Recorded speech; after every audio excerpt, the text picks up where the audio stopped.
For this problem, we need to write out the partial fraction decomposition. When we look at our expression, we see that we have a repeated linear factor in the denominator. That means that our partial fraction decomposition will take on this form.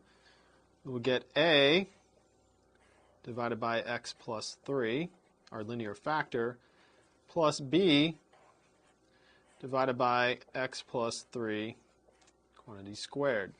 We take on that form. We want to clear the fractions. We're going to multiply both sides of this equation by x plus 3 quantity squared.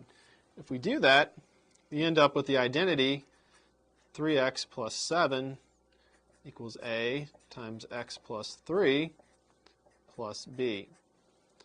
We want to clean this right-hand side up just a little bit. 3x plus 7, we're going to get ax, and we're going to have 3a plus b, and we're going to group that together because that's going to be a constant.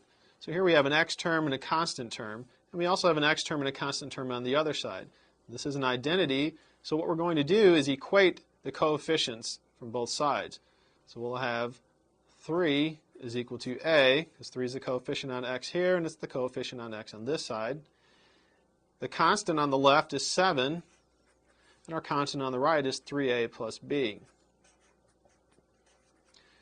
So this gives us a system of equations in two variables, but we can see in the first equation a is equal to 3. So that already tells us what a needs to be. We can substitute that into our second equation to find out b. So we'll have 7 is equal to 3 times 3 plus b. 7 is equal to 9 plus b. Subtract 9 from both sides, and we'll see that b is equal to negative 2.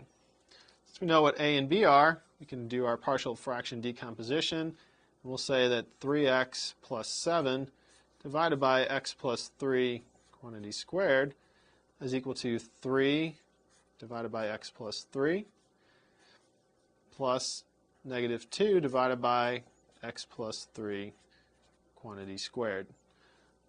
We could bring the negative down if we want and say that's 3 over x plus 3 minus 2 over x plus 3 quantity squared.